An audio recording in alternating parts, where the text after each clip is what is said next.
ቦታ ስደት ኢስራኤል 30 ወይስ 50 ዓመት ምሕረትና ጎይታ በቅዱሳን ነቢያት ንስሐ አቲና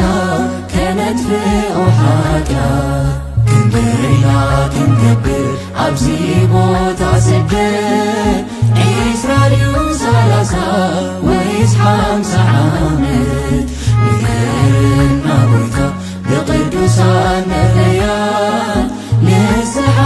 አቲና ከነጥፍኦ ኃጢአት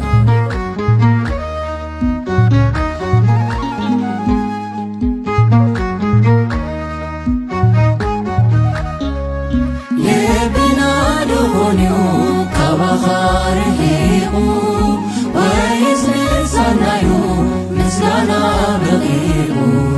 የሕሊፍካ ሂብካና ንሕሰብ መከራ ክንግፋዕ ብዓለም ብመሬት ብባሕራ ክንደይና ክንገብር ኣብዚ ቦታ ስደት ኢስራኤል 30 ወይስ 50 ዓመት ምሕረትና ጎይታ በቅዱሳን ነቢያት ንስሐ አቲና ከነጥፍኦ ኃጢአት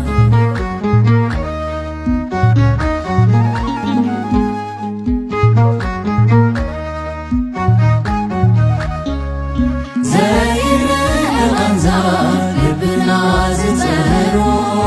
ካባኻ ሓሊፍና የበላን ነግሮ ዋላ ብፍቓድና ንበተን ንሰሮ ሎሚዚ ኣኽለና ስደትና የሕፅሮ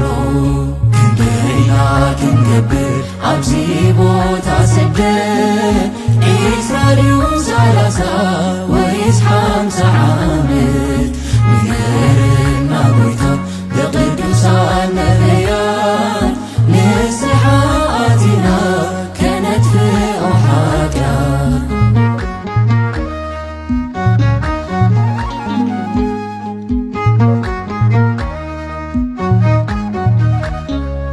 ከምቲ ጓል እስራኤል 70 ሰብ ወሊዶ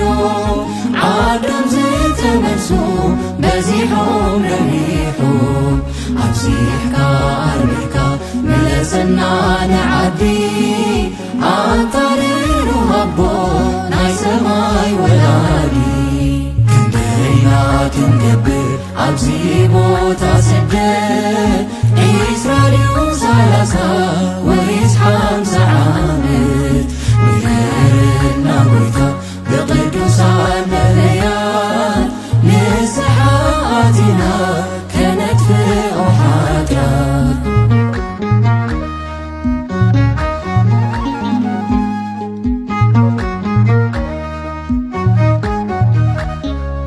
ልብና ድኾንዩ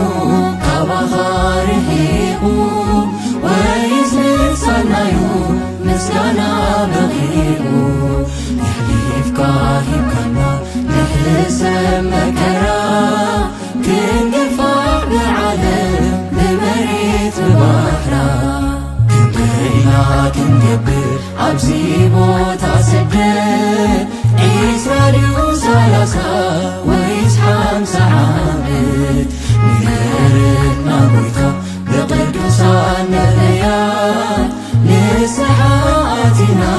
ከነጥፍኦ ኃጢአት ክንደይና ክንገብር ኣብዚ ቦታ ስደት ኢስራኤል 30 ወይስ 50 ዓመት ምሕረትና ጎይታ በቅዱሳን ነቢያት ንስሐ አቲና